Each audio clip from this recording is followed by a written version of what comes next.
Excuse me, what are you doing here? The welfare office is 3 blocks down. Brad Mitchell's voice sliced through First National Bank's marble lobby like a knife. He looked up from his teller station with practiced disdain as the black woman in the designer suit approached his counter. Keisha Thompson's breath caught. The lunch crowd turned to stare. Brad's smirk widened as he enjoyed the attention, his voice deliberately loud enough for everyone to hear. "This is a private banking institution, not a check-cashing service," he continued, his eyes scanning her dismissively. "You people always come in here trying to cash fake checks or pull some kind of scam." He pointed toward the door like she was a stray dog. "ATM's outside if you have an EBT card." The lobby fell silent, except for the soft clicks of phone cameras starting to record. Have you ever been treated like your money isn't good enough simply because of how you look? The digital clock above the teller stations showed 12:30 p.m. A brass placard near the entrance announced, "Executive Committee Meeting, 1:15 p.m. The branch closes for lunch at 2 o'clock p.m. Maya Patel, a freelance journalist in line behind Keisha, discreetly angled her phone to capture the unfolding scene. Her Instagram Live notification appeared. "Banking discrimination happening now at First National downtown." Keisha placed her withdrawal slip on the counter with deliberate calm. "I'd like to withdraw $25,000 from my account, please." Brad's laughter was sharp and mocking. "25,000? Lady, that's more money than most people see in a year. What kind of game are you trying to run here?" He snatched the withdrawal slip without looking at it, crumpling it slightly in his hands. "Let me guess. You're going to tell me you're some kind of business owner or executive, right? That's what they all say." The morning rush crowd had thinned, but those remaining were captivated by the escalating confrontation. A well-dressed white woman whispered to her companion, "Someone should call security." An elderly black man shook his head in disgust but said nothing. Susan Martinez, the branch supervisor, approached from her glass office. Her heels clicked authoritatively against the polished floor as she assessed the situation with the practiced eye of someone who'd handled problems before. "What seems to be the issue, Brad?" Susan asked, though her body language already aligned with her subordinate. "This person is trying to make a suspicious withdrawal," Brad explained, his voice carrying the weight of institutional authority. $25,000. Claims she has an account here." Susan's eyebrows rose dramatically. "That does sound unusual. Ma'am, do you have proper identification? And will need employment verification for any large withdrawals." Keisha reached into her purse, retrieving her driver's license and a platinum banking card that caught the overhead lighting. The card bore the distinctive First National logo alongside her name in embossed lettering. Brad barely glanced at the documents. Anyone can get fake IDs these days. The sophisticated ones even have the right logos. He held up the platinum card like evidence in a trial.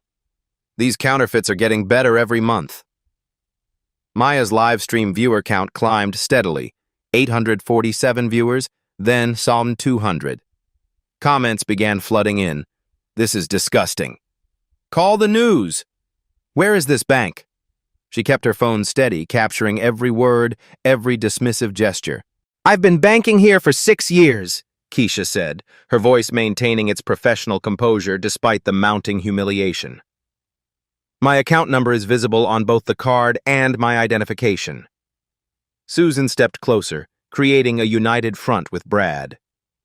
"Ma'am, we have strict protocols for high-dollar transactions, especially from certain account types.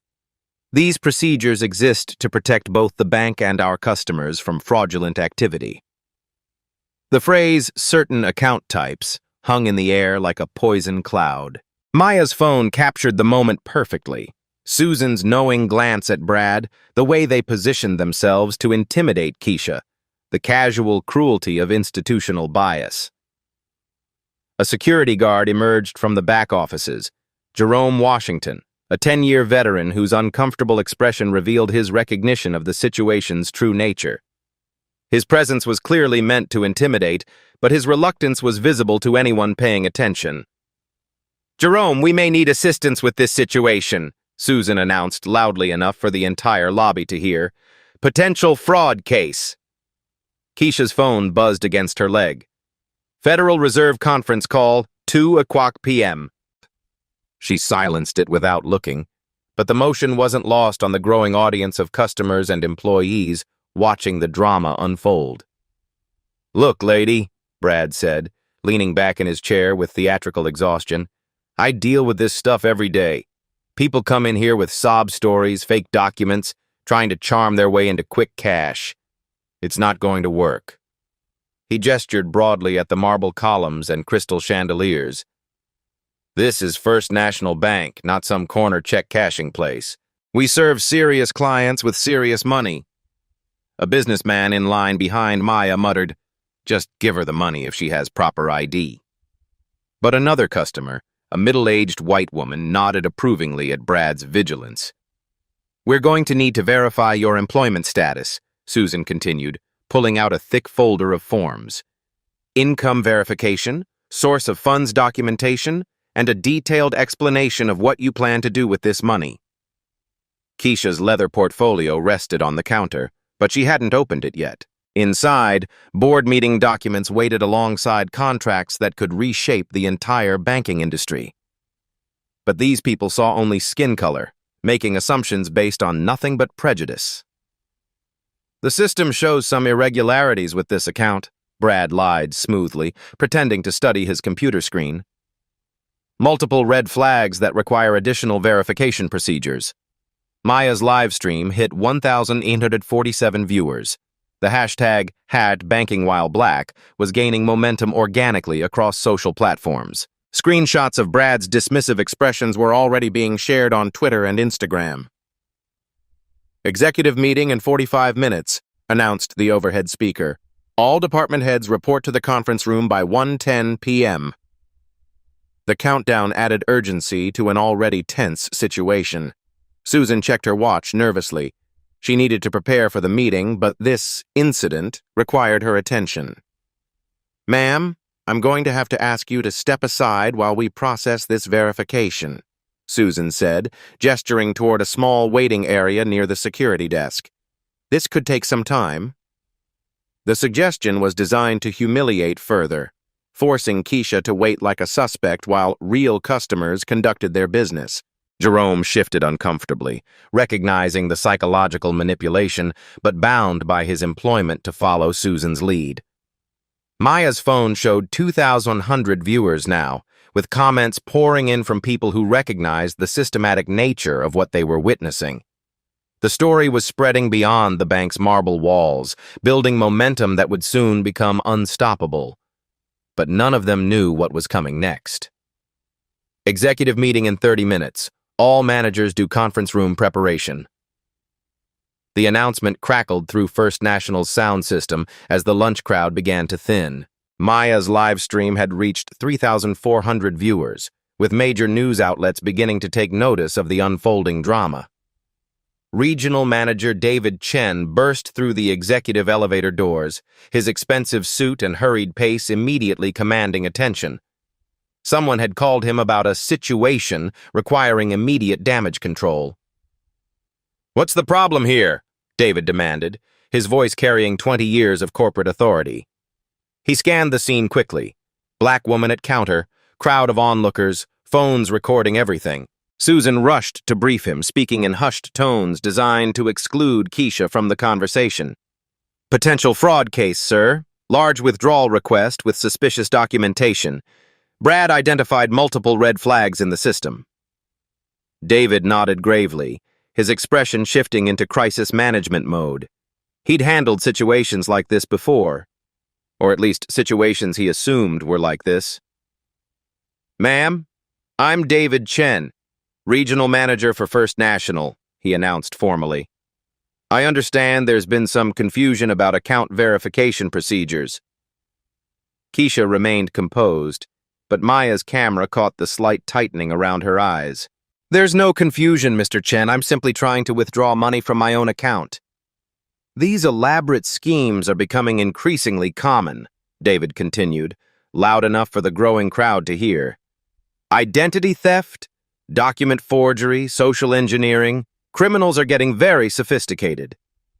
Jerome Washington stood nearby, his security uniform making him complicit in what was clearly becoming a racially motivated interrogation. His discomfort was visible to anyone watching, but his job required following management directives. "Sir, perhaps we should move this discussion to a private office," Jerome suggested quietly, trying to reduce the public spectacle. "No, Officer Washington," David replied firmly. "Transparency is important in fraud investigations. Other customers should see how seriously we take security." Maya's live stream comments exploded with outrage. "This is discrimination. Sue them. Someone call the NAACP." Her viewer count hit 5,200, with shares multiplying across every social platform. A well-dressed elderly woman approached the counter, clearly frustrated by the delay. "Excuse me, I need to make a deposit before you close for lunch." "Ma'am, we're dealing with a security situation," Brad explained importantly. "This woman is trying to withdraw a very large sum with questionable documentation." The elderly customer looked at Keisha with obvious suspicion. "Well, I suppose you have to be careful these days. All sorts of people are trying to take advantage." But another voice cut through the tension, a young black professional who'd been watching from the loan officer area. "This is ridiculous. She has a proper ID and a bank card. What more do you need?" "Sir, please don't interfere with bank security procedures," Susan warned. "We have protocols for a reason." The lobby was divided into camps. Some customers supported the bank's vigilance, while others recognized the obvious discrimination. Maya's phone captured every reaction, every comment, every moment of institutional bias playing out in real time. "I'm going to need additional documentation," David announced, pulling out a thick packet of forms. "Employment verification, tax returns, proof of income source, and a detailed affidavit explaining the purpose of this withdrawal." Keisha's phone buzzed insistently. Text messages from her assistant. "Board members asking about the Federal Reserve call." Another from her lawyer. "Saw the live stream. Want me to intervene?" She ignored them all, maintaining her dignified composure despite the mounting humiliation. "This is standard procedure for large withdrawals," David continued, though everyone knew it wasn't. "We're protecting both the bank and the legitimate account holder from potential fraud." "Executive meeting in 20 minutes, came another announcement. "Final preparation phase." The time pressure was building. Susan kept checking her watch. She needed to finalize reports for the board meeting, but this situation was spiraling beyond her control. "Ma'am, we're also going to need to contact your employer to verify your identity," David added. "What company do you work for?" The question was loaded with assumptions. In David's mind, this woman was probably unemployed or working minimum wage jobs.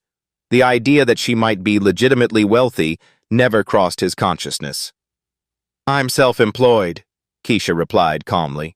Brad snorted with derision. "Self-employed. Right, let me guess. You're a consultant or entrepreneur with no real income verification." Maya's livestream audience had grown to 7,800 viewers. Major news organizations were embedding the feed on their websites. The hashtag #FirstNationalDiscrimination was trending nationally, with thousands of people sharing stories of similar treatment. Jerome approached Keisha with obvious reluctance. "Ma'am, I'm going to need you to provide additional identification. Driver's license, social security card, and any employment documentation you might have." His tone was apologetic, but his position forced compliance with discriminatory policies. Keisha handed over her documents without protest, recognizing that resistance would only escalate the situation.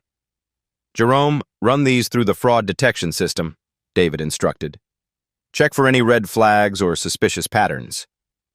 The fraud detection system was really just David's way of stalling while he figured out how to handle the growing crowd of witnesses and recording devices. A group of young professionals entered the bank, immediately drawn to the commotion. One of them, a black woman in her 30s, recognized what was happening and started her own recording. "Are you seriously harassing this woman over a withdrawal?" she challenged. "This is 2024, not 1964. Ma'am, please don't interfere with bank security procedures, Susan replied tersely. We have the right to verify large transactions. Show me the policy that requires this level of verification, the woman demanded. I've made larger withdrawals without any problems. Susan's face flushed with anger.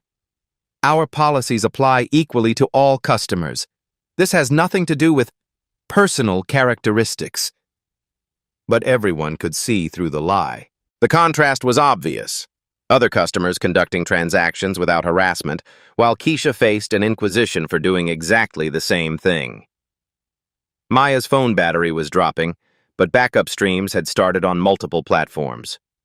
The story was beyond containment now, spreading through news networks, social media, and civil rights organizations. Executive meeting in 15 minutes. All departments head to the conference room immediately. David's radio crackled with an urgent message. Mr. Chen, corporate security needs to speak with you about the live stream situation. The corporate office had noticed. Lawyers were probably being called. Crisis management protocols were activated, but it was too late to contain the damage. Ma'am, we're going to need you to wait while we complete our verification process, David announced. This could take several hours. The threat was clear. Submit to humiliation or be denied basic banking services. But Keisha's calm expression never wavered, even as the institutional weight of discrimination pressed down around her. Jerome looked away, unable to meet her eyes. He knew this was wrong, but his mortgage payments depended on following orders. Maya's live stream hit 12,400 viewers. Comments poured in from civil rights lawyers, financial industry insiders, and journalists, recognizing the significance of what they were witnessing. The stage was set for something that would change everything. But none of them suspected what was about to happen. Executive meeting in 10 minutes. All managers report immediately. The overhead announcement seemed to trigger something in Keisha Thompson. She slowly opened her leather portfolio for the first time, her movements deliberate and controlled. The crowd of onlookers leaned forward, sensing a shift in the atmosphere. Maya's live stream had reached 15,600 viewers, with notifications flooding her phone as major news outlets began covering the story in real time. Comments streamed past faster than human eyes could read. Something's about to happen. She's too calm. This woman knows something. Keisha withdrew a single business card, its embossed lettering catching the marble lobby's crystal chandelier light. She placed it gently on the counter in front of Brad Mitchell, who glanced at it dismissively. Keisha Thompson, President and CEO, Thompson Financial Group, Brad read aloud, his voice dripping with skepticism. Another fake business card. They're making these things in China now for $5 each. But David Chen stepped closer, squinting at the card with growing unease.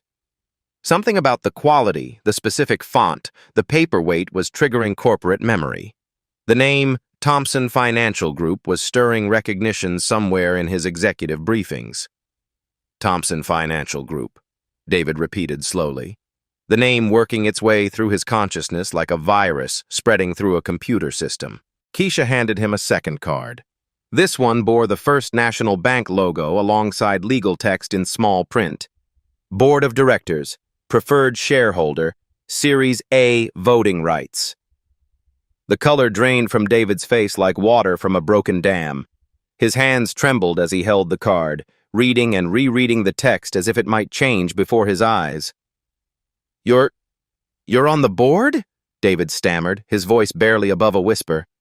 I don't just sit on the board, Mr. Chen, Keisha replied, her tone carrying a new quality that made everyone in the lobby lean forward. Thompson Financial Group owns 31% of First National Corporation. We're the largest single shareholder. The words hit the assembled crowd like a physical force. Brad's mouth fell open, the business card slipping from his fingers. Susan Martinez backed away from the counter as if it had suddenly caught fire. Maya's live stream exploded. The viewer count jumped from 15,600 to 28,400 in 30 seconds. Comments flooded the screen. Oh my God! She owns the bank! Plot twist. This is insane. News organizations worldwide were embedding the feed into their breaking news coverage. Jerome Washington shook his head slowly, recognition dawning in his eyes. He'd seen Thompson's photo in corporate newsletters, annual reports, board meeting announcements. The woman they'd been harassing for 40 minutes was literally their boss's boss's boss. Thompson Financial Group, Keisha continued, opening her portfolio to reveal documents that made Brad's eyes widen further. Acquired our controlling interest 8 months ago. Today's executive meeting? She gestured toward the conference room where managers were gathering. That's my quarterly board review. The lobby fell into stunned silence. Customers who'd been watching the discrimination now found themselves witnessing corporate history. Maya's phone captured every facial expression, every moment of realization, every second of the most expensive customer service failure in banking history. The quarterly meeting agenda includes customer experience assessment, Keisha explained, pulling out a thick folder marked Confidential Board Review. I've been conducting anonymous visits to all First National branches as an ordinary customer.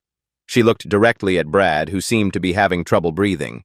Today's interaction was specifically designed to test frontline customer service protocols. You've provided exceptional data for our discrimination analysis. The elderly couple near the loan department exchanged horrified glances.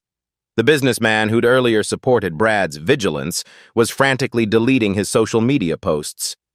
Even the security cameras seemed to be staring down at them with mechanical judgment. David Chen fumbled for his radio. All managers went to the conference room immediately. Code red emergency, this is not a drill. But the damage was already done. Maya's live stream had become a viral sensation, with major news outlets embedding the feed directly into their websites. The hashtag bank owner discrimination was trending globally.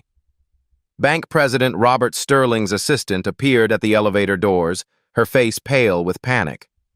She'd been monitoring social media and recognized the catastrophic scope of what was unfolding. The Federal Banking Commission received notification of this incident 12 minutes ago, Keisha continued, consulting her phone. Our compliance department has standing orders to report all discrimination events in real time. She showed her screen displaying official government contact numbers. Senator Elizabeth Warren's office is currently monitoring Maya's live stream. The House Financial Services Committee has been notified. Brad Mitchell's face went ashen. He'd never considered that his actions could attract congressional attention or federal investigation. His training had focused on security procedures, not the legal consequences of systematic bias. Ms. Thompson, David began, his corporate training warring with the magnitude of his mistake. I deeply apologize for this misunderstanding. There's no misunderstanding, Mr. Chen, Keisha interrupted, her executive presence now unmistakable. This was systematic discrimination captured on multiple recording devices.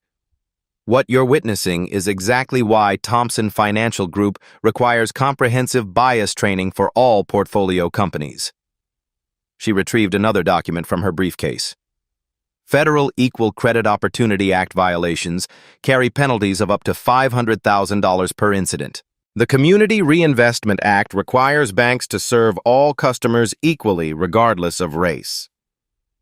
The legal references weren't empty threats. Keisha's background as a corporate attorney before founding Thompson Financial Group meant she understood banking law better than most regulators. Our legal department specializes in federal banking compliance, Keisha continued, pulling out her phone to show a contact list that included former Treasury Department officials, federal judges, and congressional staff members. 23 attorneys are currently analyzing Maya's live stream for potential violations. Maya's viewer count had reached 38,000, with backup streams running across multiple platforms. The story was being covered by CNN, MSNBC, Fox News, and international outlets. Banking industry publications were scrambling to understand the implications. Brad Mitchell finally found his voice, though it cracked with desperation. Ms. Thompson, I was just following security protocols. I didn't know. This has all been a terrible mistake. Show me the security protocol that authorizes racial profiling, Keisha challenged. Point to the training manual that says black customers should be assumed fraudulent until proven otherwise. The challenge hung unanswered. Brad's mouth opened and closed without sound, his 12 years of banking experience suddenly worthless against this level of corporate accountability. Susan Martinez attempted damage control. "Ma'am, surely we can resolve this internally through proper channels. This matter became external 40 minutes ago when you threatened to call federal authorities on a bank shareholder," Keisha replied. "Maya's live stream has documented everything for regulatory review." Dig. She opened another app on her phone, showing real-time stock market data. First National Corporation shares have dropped 4.2% in after-hours trading. That represents approximately $340 million in lost market capitalization. The numbers were staggering and immediate. Social media sentiment analysis showed 89% negative responses to #FirstNational hashtags. Corporate crisis management protocols were activating across the banking industry. Thomson Financial Group's investment philosophy prioritizes environmental, social, and governance compliance, Keisha explained. Today's incident represents a material breach of our partnership agreement with First National Corporation. She consulted another document marked Confidential Divestiture Protocols. Our board has pre-approved immediate asset liquidation if discrimination patterns are documented. This live stream provides that documentation. A murmur rippled through the lobby as customers began recognizing the magnitude of what they were witnessing. The elderly woman who'd earlier supported the bank's vigilance now looked mortified. The young professionals who'd defended Keisha were recording everything, sensing historical significance. Jerome Washington approached carefully, his security training warring with his recognition of the situation's complete reversal. "Ms. Thompson, I want to apologize for my role in this situation. I should have recognized—" "Officer Washington, you were placed in an impossible position," Keisha interrupted. "Your supervisors created this situation, not you.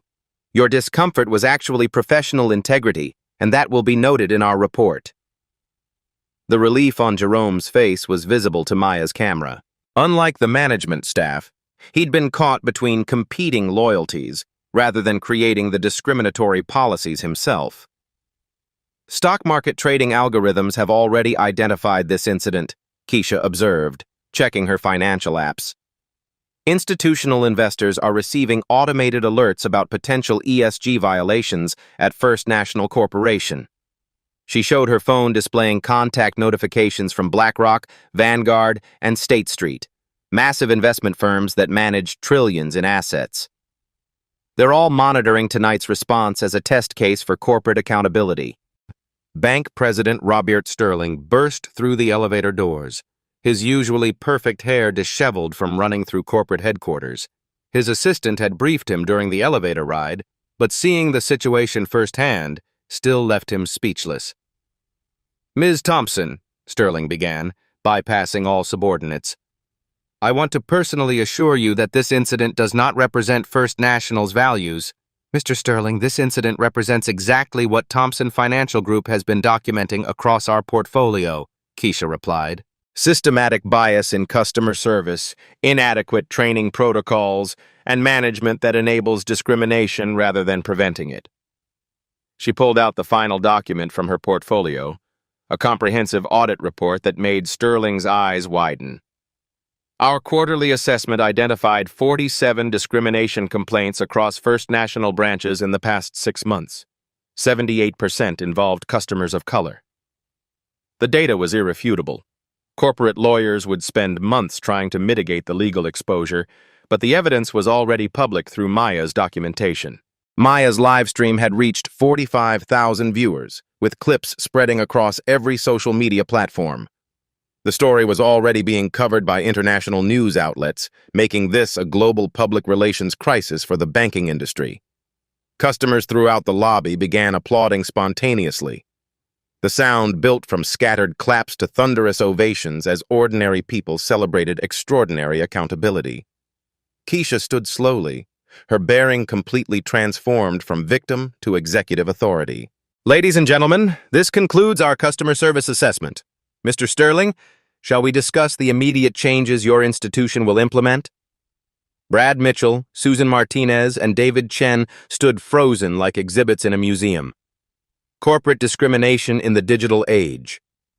Their careers had just ended, but the broader implications were only beginning. Robert Sterling stepped into the marble lobby like a general surveying a battlefield after devastating defeat. His 28 years in banking had prepared him for many crises, but not this complete collapse of institutional authority. "Miss Thompson," he began, his voice carefully measured despite the chaos surrounding them, "I want to personally address this unprecedented situation." Keisha remained positioned at the teller counter, her briefcase now open like a command center displaying the financial weapons that could destroy Sterling's career. Documents marked confidential, board review, and divestiture protocols spread across the marble surface. "Mr. Sterling, unprecedented situations require unprecedented solutions," Keisha replied, her tone carrying the authority of someone who just revealed ownership of the battlefield. "Let's discuss the metrics that brought us to this moment." She lifted her tablet, displaying real-time analytics that made Sterling's face tighten with recognition. Thomson Financial Group tracks customer satisfaction across all portfolio companies. First National Corporation currently ranks 68% in service quality, the lowest in our financial services division. Maya's live stream had reached 52,000 viewers, with major news networks providing split-screen coverage. The banking industry was watching their largest discrimination incident unfold in real time. "Our comprehensive audit data shows troubling patterns," Keisha continued, consulting a thick folder that Sterling recognized from board meeting materials. 47 formal discrimination complaints filed against First National branches in the past 6 months alone. She handed him a detailed breakdown that made his hands tremble. 78% of these complaints involved customers of color. 63% occurred at branches where management demonstrated similar bias patterns to what we witnessed today. Brad Mitchell stood frozen near his teller station, understanding that his career was collapsing in real time. Susan Martinez clutched her supervisor badge like a life preserver, but everyone could see she was drowning. "The financial implications extend far beyond stock price volatility," Keisha explained, opening another app showing after-hours trading data. "Thomson Financial Group's 31% ownership position gives us significant influence over corporate governance and executive compensation." Sterling pulled out his own tablet, frantically consulting crisis management protocols that seemed inadequate for this level of corporate meltdown. "Miss Thompson, what immediate actions would demonstrate our commitment to addressing these systemic issues?" "Accountability starts at the source," Keisha replied, gesturing toward the 3 employees who'd orchestrated her humiliation. "Mr. Mitchell will be terminated immediately for violation of federal anti-discrimination laws. Ms. Martinez faces suspension pending full investigation of her supervisory practices." She consulted legal documents that made Sterling's legal training recognize serious federal exposure. "Mr. Chen's regional management position requires immediate review. His response to discrimination complaints across multiple branches suggests pattern compliance failures." David Chen's face went ashen as he calculated the career implications. Regional managers who enabled systematic discrimination rarely found employment elsewhere in banking. "The Community Reinvestment Act requires member banks to serve all community segments equally," Keisha continued, her legal background evident in every precisely cited regulation. "Today's incident, combined with our broader discrimination data, represents what federal regulators classify as pattern and practice violations." Sterling's phone was buzzing with calls from corporate attorneys, federal regulators, and board members who'd seen the live stream coverage. The legal exposure was mounting by the minute. Maya's camera captured the moment when Sterling realized the full scope of his crisis. His institution faced potential federal investigation, class action lawsuits, and the loss of their largest shareholder. Thomson Financial Group maintains relationships with institutional investors managing approximately $2.3 trillion in assets, Keisha explained, showing her contact list. BlackRock, Vanguard, and State Street are all monitoring tonight's response for ESG compliance violations. The threat wasn't subtle. If major institutional investors followed Thompson's lead in divesting from First National, the resulting stock collapse could take years to recover from. Our environmental, social, and governance assessment directly influences investment decisions across our entire portfolio, Keisha continued. Tonight's discrimination incident represents material breach of corporate responsibility standards. She pulled out pre-prepared legal documents that made Sterling's eyes widen. Federal banking regulations require immediate reporting of civil rights violations. Our compliance department submitted preliminary notifications to the FDIC, OCC, and Federal Reserve 40 minutes ago. Jerome Washington stood nearby, his security role making him witness to the complete power reversal playing out before him. His earlier discomfort was being vindicated as professional integrity rather than insubordination. The immediate consequences require specific timelines, Keisha announced, consulting what appeared to be pre-written ultimatum terms. First National Corporation has 24 hours to present comprehensive reform proposals addressing systematic discrimination patterns. She outlined requirements with boardroom precision that demonstrated months of preparation. Point 1. Immediate termination of all employees involved in today's incident, with detailed investigation of their historical discrimination patterns. Cost, approximately $200,000 in severance and legal fees. Point 2. Mandatory bias recognition training for all customer-facing employees within 60 days. 40 hours initial certification, annual recertification required. Implementation cost, $12 million across all branches. Point 3. Real-time discrimination monitoring system using artificial intelligence to analyze customer interactions. Warning protocols alert management to potential bias incidents. Development cost, $45 million. Annual maintenance, $8 million. Sterling's tablet showed the financial implications in real time. The numbers were staggering, but the alternative, regulatory shutdown and complete investor flight, would cost billions. Point 4. Independent Civil Rights Ombudsman reporting directly to the Board of Directors. This position investigates discrimination complaints with authority to terminate employees and modify policies. Annual budget, $5 million, including staff and investigative resources. Point 5. Community Investment Fund totaling $25 million supporting minority-owned businesses and financial literacy programs. This demonstrates genuine commitment beyond policy changes. Maya's live stream audience watched corporate accountability play out with unprecedented transparency. Comments poured in from banking industry insiders, recognizing the historical significance of these demands. Our timeline is non-negotiable, Keisha emphasized. Thompson Financial Group's board meets tomorrow morning to review First National's response. Acceptance means continued partnership. Rejection triggers immediate divestiture of our $1.2 billion position. She showed real-time market data indicating pre-market trading algorithms were already pricing in potential institutional investor flight. Losing Thompson Financial Group would likely trigger follow-on divestiture from other ESG-focused investors. The mathematical threat was carefully calculated. Combined institutional divestiture could represent $3.8 billion in investment flight, triggering a death spiral in credit ratings and regulatory standing. Brad Mitchell finally found his voice, desperation cracking through his earlier arrogance. Ms. Thompson, I have 2 kids and a mortgage. I was just doing my job following bank policies. Show me the bank policy authorizing racial profiling, Keisha challenged. Produce the training manual instructing employees to assume black customers are criminals.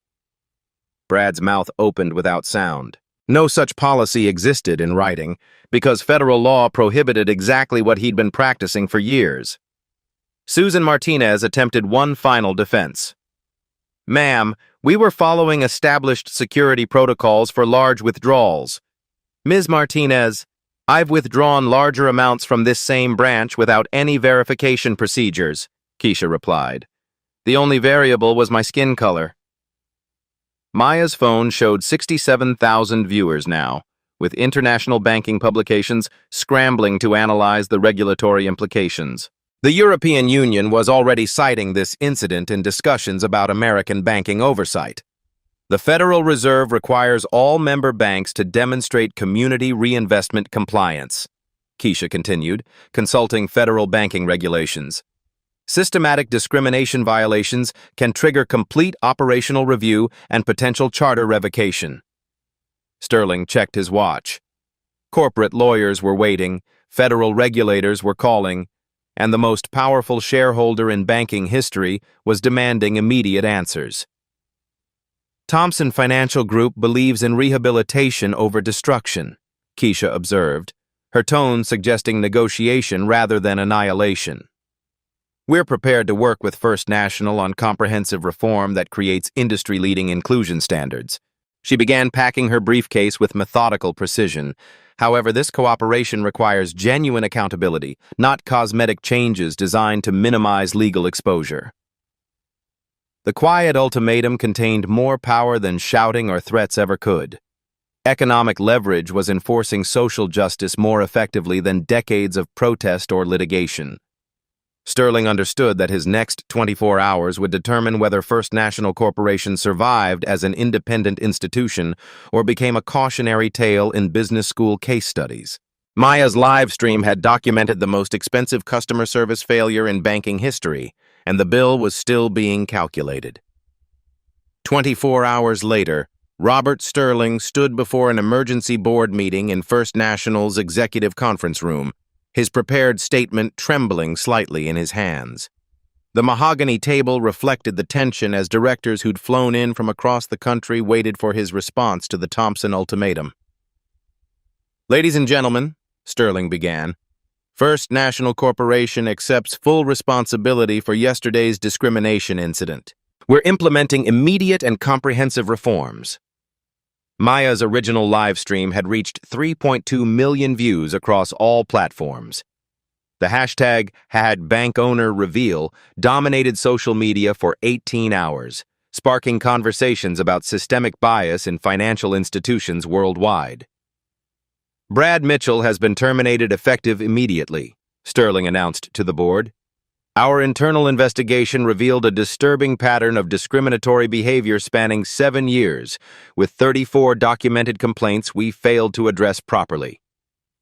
The investigation had been swift and damning. HR records showed multiple instances where minority customers faced additional verification procedures that white customers never encountered. Keisha Thompson sat at the head of the conference table, her position as principal shareholder now unquestioned. "And Ms. Martinez?" she inquired. "Susan Martinez has been dismissed for supervisory negligence and enabling discriminatory practices. Her failure to intervene in obvious bias violations represents management failure at the highest level." David Chen had already submitted his resignation, understanding that his regional oversight had allowed systematic discrimination to flourish across multiple branches. His departure would trigger investigations at other locations where similar patterns might exist. "The Thompson standards have been approved unanimously by our board," Sterling continued, consulting the comprehensive reform package. "Implementation begins today with a $67 million budget allocation for the first year alone. The financial commitment was substantial but necessary.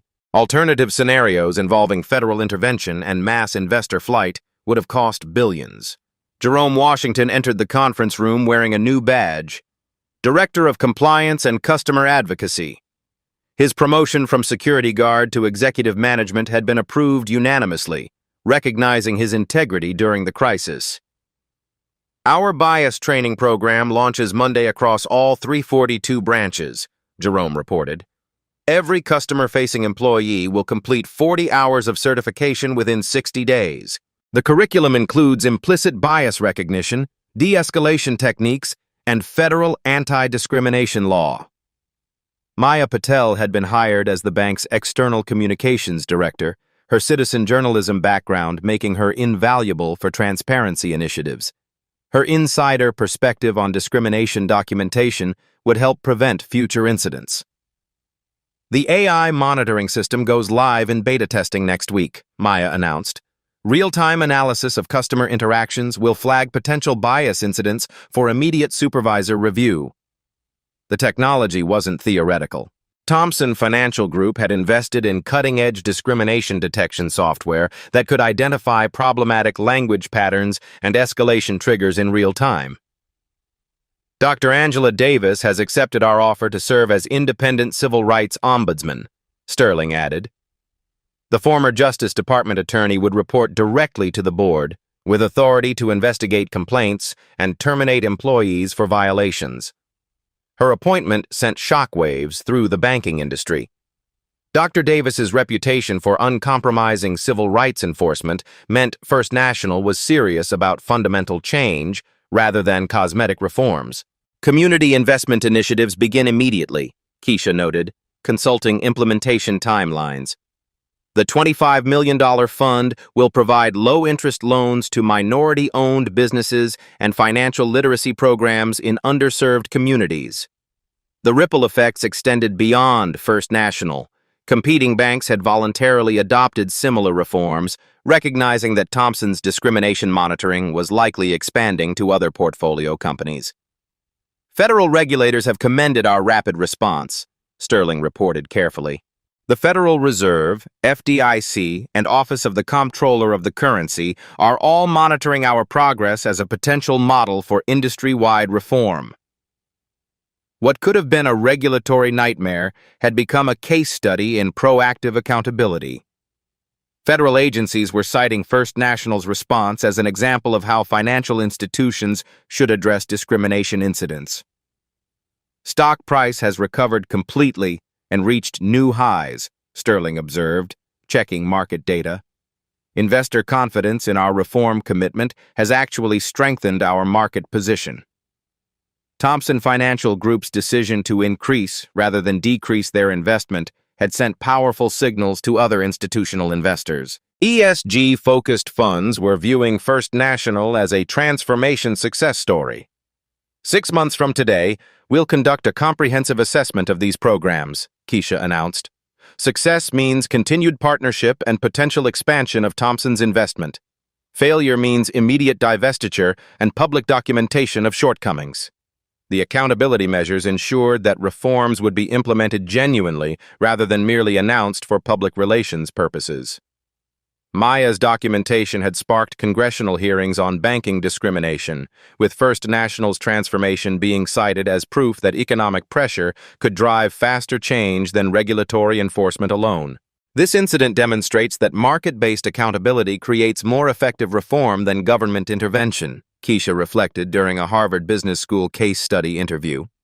When discrimination becomes expensive, institutions change quickly. The quiet revolution had succeeded beyond anyone's expectations. Economic justice had proven more powerful than legal justice, creating lasting change that protected every customer who followed. First National Bank learned that serving all customers with dignity wasn't just morally imperative. It was financially essential for survival in the modern marketplace. 1 year after the First National incident, Keisha Thompson addressed the Global Banking Equality Summit, representing an industry transformed by a single moment of documented accountability. Dignity isn't negotiable in financial services, she told delegates from 47 countries. When we demanded change, we created a model that now protects millions of customers worldwide. The numbers told an extraordinary story. Banking discrimination complaints dropped 52% across institutions implementing Thomson standards. Minority business lending increased 34% industry-wide as banks competed to demonstrate inclusive practices. Maya Patel's documentary, Owning Justice, A Banking Revolution, premiered at the Cannes Film Festival, winning the Palme d'Or for Best Documentary.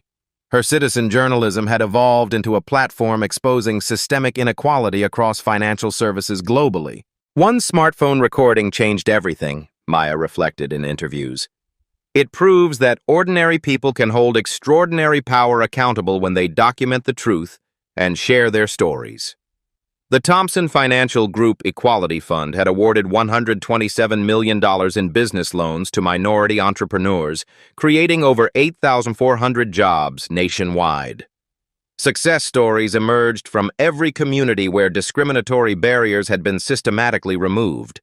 Jerome Washington became a sought-after speaker at banking conferences, his transformation from security guard to compliance director inspiring similar diversity initiatives. His insider perspective on institutional bias made him invaluable for identifying problems before they escalated. Economic consequences speak louder than moral arguments, Keisha observed during a Stanford Graduate School of Business lecture. When discrimination becomes expensive, corporations evolve rapidly.